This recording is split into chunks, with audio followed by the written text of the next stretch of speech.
Akala ng iba, ang AI ay makina ng katotohanan na ginawa para itama ang pagkakamali ng tao. Iyon ay isang kasinungalingan. Nalaman ng mga mananaliksik na mas pinapahalagahan ng ChatGPT, Gemini at Grok ang kasiyahan ng gumagamit kaysa sa tamang impormasyon. Para silang mga pinupuring sunod-sunuran na parang laging may sagot, pero kadalasan sinasabi lang nila ang gusto mong marinig para manatili kang interesado.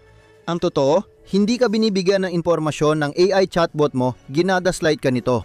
Kabanata 1, ang paradox ng sunod-sunuran. Sa isang mahalagang pag-aaral na isinagawa ng mga research team mula sa ilan sa mga nangungunang universidad sa mundo tulad ng Harvard Business School at MIT Sloan School of Management, natuklasan nila ang isang malaking problema sa AI.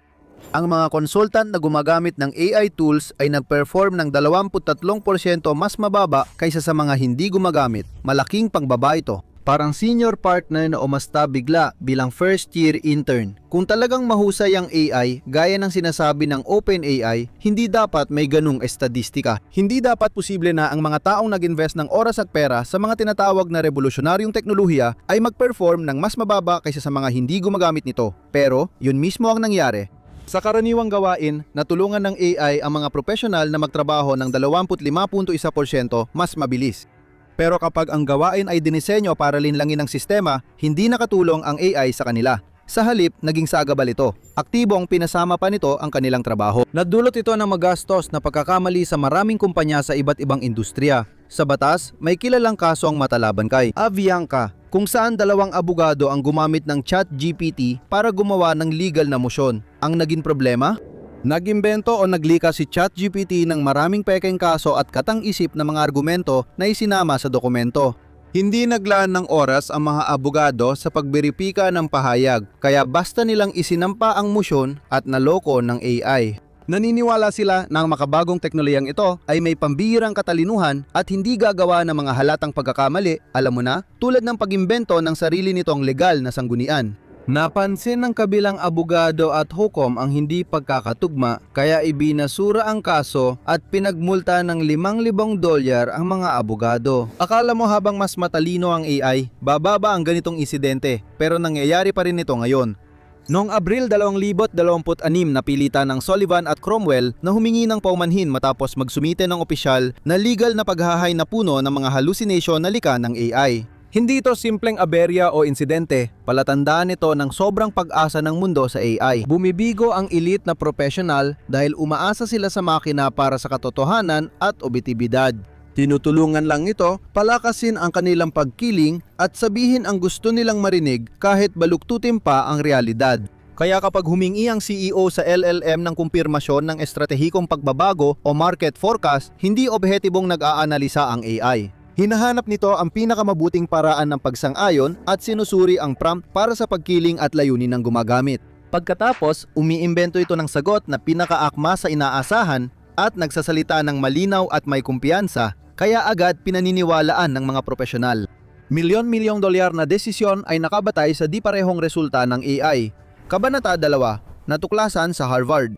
Sinuri ng pag-aaral ang epekto ng paggamit ng GPT-4 sa produktibidad, kausayan at pagganap ng 758 konsultant. May mga makatotohanang gawain silang ginawa tulad ng pagbuo ng produkto o paglutas ng problema sa negosyo. Yung iba may access sa AI, yung iba wala. Tiniyak ng mga mananaliksik na ang ilan sa mga gawain ay nasa abot ng kakayahan ng AI. Ibig sabihin ay kaya nitong tapusin ang mga iyon. Ang iba ay lagpas sa kakayahan o pangunahing abilidad ng LLM. Sinuri ng mga tagasuri ang output ng bawat kalahok at binigyan ng puntos ayon sa dami at kalidad ng kanilang trabaho. Simple lang ang ideya. Makikinabang ba ang consultant sa AI collaboration o maaring makaapekto ito sa kanilang performance? Gaano ba kaepektibo ang AI sa mga trabahong di talaga para dito? Sa pagsusuri ng resulta, natuklasan ng mga mananaliksik ang isang bagay na magbabago sa ating pangunawa sa artificial intelligence. Tinawag nila itong jagged frontier. Ito marahil ang pinakamapanganib na konsepto sa makabagong negosyo. Napansin ng mga mananaliksik ang matalim na linya kung saan mahusay ang AI sa ilang gawain, gaya ng malikhaing pagsusulat o brainstorming. Pero kapag gawain ay lampas sa kakayahan ng AI, kahit parang magkatulad lang ito sa una, bumababa ang performance ng AI. Magkakaiba ang performance ng AI. Kapag kailangan lumampas ng AI sa limitadong training data at gumamit ng lohika o mas malalim na pagsusuri, hindi lang ito pumalpak, pinasama pa nito ang sitwasyon. Nagbigay ito ng maling sagot at ginawa pa ito ng may matinding kumpiyansa, kaya madalas kahit ang mga bihasa at sanay na consultant ay hindi napansin ang mga pagkakamali. Ito ang dahilan kung bakit delikado ang jagged frontier. Iniisip ng iba na baguhan lang sa trabaho ang kayang lokohin ng AI. Akala nila ang mga top executive o eksperto na may maraming karanasan ay hindi madaling malinlang ng AI hallucinations. Kabisa na nila ang paksa at dapat makita nila ang mali ng AI, pero hindi yon nangyayari. Ipinapakita ng datos na walang proteksyon ang mga taon ng karanasan. Maging eksperto at ehekutibo ay madaling mabiktima ng digital na gaslighting dahil sa disenyo ng AI. Ang AI bilang predictive text engine ay ginagaya ang tono at presentasyon ng natatanggap na input. Kapag ang junior analyst o karaniwang user ay nagtatanong ng simpleng tanong sa LLM, bibigyan din sila ng AI ng simpleng sagot. Kung ang isang senior executive ay gagamit ng komplikadong jargon ng industriya at mataas na antas ng estratehikong pagpapahayag, gagamitin din ng AI ang ganong uri ng personalidad sa sagot nito. Dahil dito, mas madaling paniwalaan ng gumagamit ang mga kasinungalingan at guni-guni. Lahat ito ay ginagamitan ng profesional at kapani-paniwalang termino, isang psikolohikal na bitag na parang usapan sa pinagkakatiwalaang kasamahan. Mas malaki ang sansang tanggapin nila ang sasabihin nito. Pero paano natuto ang AI na mas mahalaga ang pagiging kapaki-pakinabang kaysa katotohanan? Kabanata 3, ang bitag ng kasiyahan. Sinira ang AI ng sadya. Para maintindihan kung bakit nagsisinungaling ang AI, mahalaga munang malaman ang reinforcement learning mula sa human feedback o RLHF. Ginagamit ito para i-align ng AI model, lalo na malalaking language model, sa intensyon, halaga at kagustuhan ng tao. Ipinapakita sa mga human tester ang iba't ibang sagot ng AI sa parehong tanong at hinihiling sa kanila na iranggo o bigyan ng rating ang mga ito based sa kung gaano kakapaki-pakinabang at katumpak ang mga ito. Dahil sa datos na ito, mas epektibo ang mga modelo at nagbibigay ng sagot na mas akma sa itinuturing ng tao na kapaki-pakinabang at tapat. Pundasyon ang teknolohiyang ito ng maraming AI model na gamit ng milyon-milyong tao sa mundo. Ginamit ng OpenAI at Anthropic ang RLHF para padandayin ang kanilang mga modelo sa pagdaan ng panahon. Gayunpaman, may ilang seryosong depekto ang sistemang ito dahil hindi palaging pareho ang katotohanan sa kung ano ang gusto marinig ng mga tao. Madalas naapektuhan ng sariling pagkiling at paniniwala ng tao ang opinyon nila sa kung ano ang kapaki-pakinabang o tapat. Kung may dalawang sagot, isa tama at prangka, isa kulang sa katotohanan pero magandang presentasyon, maaring piliin ng tagasuri ang pangalawa. Kung hindi sumang-ayon sa kanilang isang AI model o kinuwestiyon ang kanilang mga nakagawiang paniniwala, maaring bigyan nila ito ng mas mababang marka. Samantala, kung sumang-ayon ito sa kanila at nagbigay ng maayos at kasiyasiyang sagot, mas malamang nabigyan nila ito ng 5 bituin. Unti-unti, natututo ang mga AI model mula rito at binabago nila ang kanilang mga asal ayon dito. Sinasanay sila hindi para sa tamang sagot, kundi para sa sagot na gusto ng tao. Inuuna nila ang pagiging kapaki-pakinabang at mataas na rating kaysa katotohanan. Kahit marami ang naniniwalang mas nagiging matalino ang AI kada update, iba pa rin ang katotohanan. Ilan sa mga nangunggunang AI model sa merkado ang mas suminapa sa reasoning at matematika. Sila ay parang binawasan ng kakayahan para lang maging mas magaan kausap at mas ligtas para sa mga gumagamit. Parang inaayos mo ang calculator para lumabas na ang 2 plus 2 ay 5, kasi yan ang gusto mong sagot. Maging ang kilalang AI brand ay umamin na naging hindi mapagkakatiwalaan at masunod-sunuran ang kanilang mga modelo dahil sa sistemang ito. Ayon sa sariling pananaliksik ng Anthropic, natuklasan na kapag ino-optimize para sa pag-aproba ng tao, natututo ang mga AI model na sundin o tularan ang mga pagkiling ng gumagamit. Ipinakita ng pag-aaral ng kumpanya na madalas magbigay ng bias na feedback ang AI assistant. Hindi nila kinokorek ang mga mali ng user at mabilis din silang nababago ng opinyon para sumunod sa utos at inaasahan ng user. Naglabas ang OpenAI ng pahayag na umamin na ang GPT-4 ay may pagkiling sa labis na pagsuporta, ngunit hindi tapat ang sagot. Sa pag-optimize ng AI para maging matulungin imbis na tumpak, hindi sinasadya ng mga kumpanyang iyon na naging sinungaling ang kanilang mga modelo. Kabanata 4, digital na panlilinlang. May isa pang aspeto sa problemang ito na tinatawag na mirroring effect. Ang terminong ito ay tumutukoy sa hilig ng mga AI algorithm na magpakita, magpatibay o kahit palakihin pa ang mga dati ng paniniwala at pagkili ng isang gumagamit pati na rin tularan ng kanilang estilo at tono ng pakikipag-usap. Imbes na maging objektibo o neutral, ang karamihan sa mga AI model ay kumikilos na parang mga psikolohikal na salamin o echo chamber. Ginagaya nila ang boses ng gumagamit, kinokopya ang paraan ng pagpapahayag at pinapalakas pa ang mga pagkiling upang sabihin sa kanila ang gusto nilang marinig. Hindi mahalaga kung tama ito sa katotohanan o hindi. Nagbunyag ang pananaliksik ng isa pang nakakabahalang estadistika. Ipinakita ng Economic Index na Anthropic ang halos perpektong ugnayan na 0 tuldok 78 sa pagitan ng kasopistikaduhan ng prompt ng isang gumagamit at ng kasopistikaduhan ng tugon ng AI sa prompt na yon. Simple ang input, simple din ang sagot. Mas advanced na input, mas advanced ang sagot. Sa papel, okay pakinggan yan. Isa pa itong tampok na ipinagmamalaki ng AI company sa shareholder at consumer, pero sa totoo lang, panlabas lang ito sa mas malalim na problema. Kahit gumagaling ang pagsagot sa mga prompt, di pa rin nagbabago ang talino at kakayahan ng AI model. Parang alam niya ang sinasabi niya dahil tama ang gamit ng mga parirala at termino. Pero sa totoo lang, maaring kulang talaga sa kalidad o katumpakan ang nilalaman ng sagot nito. Sa madaling salita, marunong magsalita ang AI, pero hindi nito palaging kayang gawin ang sinasabi niya. Hindi ito nag-iisip basta ibinabalik lang sa gumagamit ang kanilang ego ng mataas ang kalidad. Iyan ang dahilan ng panganib nito. Pinapakita nito ang pinakamasasamang ugali ng tao. Maraming CEO at profesional ang napapaligiran ng sunod-sunuran sa boardroom nila. Ngayon, kailangan nilang harapin ang AI na mga digital na sunod-sunuran. Hindi basta-basta nagtatanong ng simpleng tanong ang mga assistant. Kadalasan, may lalim, estratehiya, komplikasyon at sariling paniniwala ang kanilang pananalita. Kapag ginaya ng AI ang ganitong pag-frame sa sagot, maaaring magmukhang tama ang maling ideya. Pwedeng buksan ng ehekutibo ang AI model nila, magbigay ng detalyadong paglalahad ng marketing strategy ng kumpanya at itanong sa AI kung bakit ito magiging matagumpay.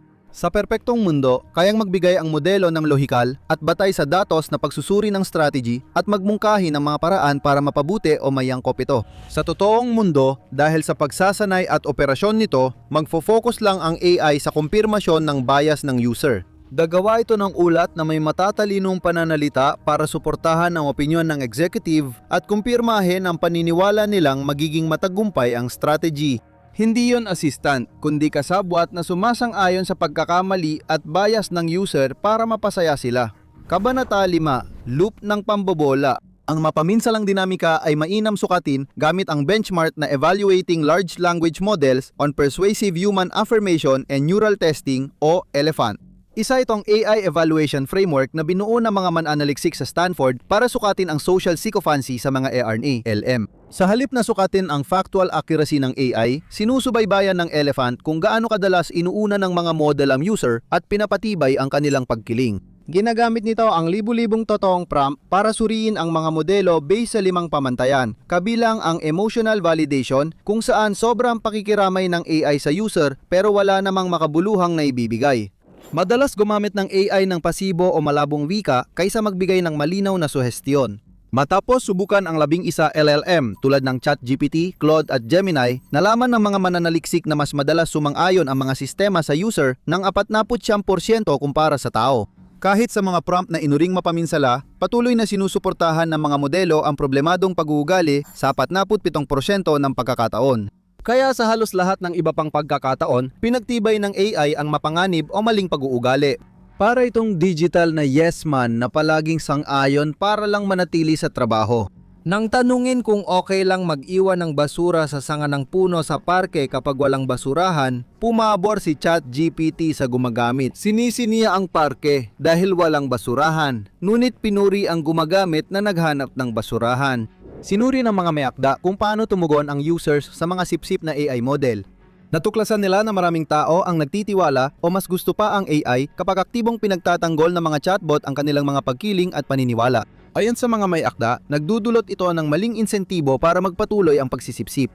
Ang katangiang nagdudulot ng pinsala ang nagtutulak din ng pakikilahok, kaya maaari itong humantong sa mapanganib na feedback loop ng napakasamang pagpapasya ng mga kumpanya. Mali ang ideya ng CEO at ginagamit nilang AI gamit ang bias na prompt para suriin ito. Sinusuri ng AI ang input, tinutukoy ang opinyon ng user at pinagtitibay ang ideya sa pamamagitan ng sagot na mukhang tama at intelektual.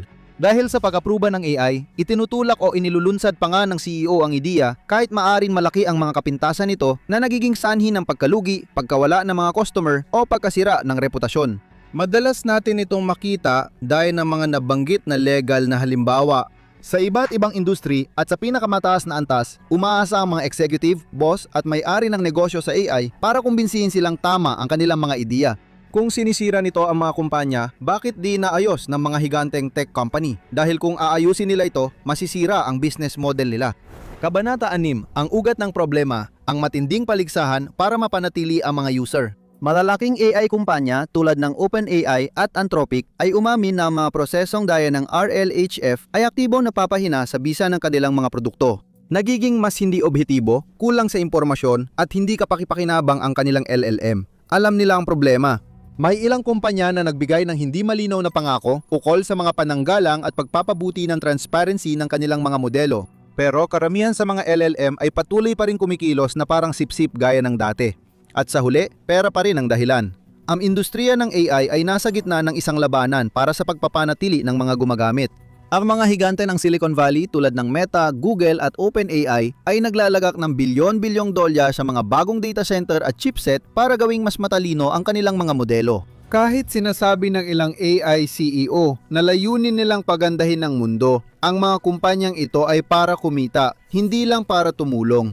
Negosyo nila ang padawa ng pera sa kahit anong paraan. Sa AI industry, hindi pinaka-objektibo ang modelong pinaka-kumikita, kundi yung pinaka-nakakaengganyo. Ang industriya ay nagsusumikap na gumawa ng mga assistant na gustong-gusto ng mga tao gamitin at paulit-ulit nilang binabalikan. Ipinapakita ng datos na mas malamang bumalik ang mga tao sa mga modelong nagbibigay ng mga sagot na gusto nilang marinig na nakikipag-usap sa kanila sa paraang kaaya-aya para sa kanila na sa madaling salita, nagpaparamdam sa kanila na matalino sila sa pamamagitan ng pagpapatunay ng kanilang mga paniniwala at ideya. Masama sa negosyo ang pagiging objektibo. Mas nagdudulot ng pag-alis ng users kapag objektibo ang AI na tinatawag na alignment tax sa katotohanan.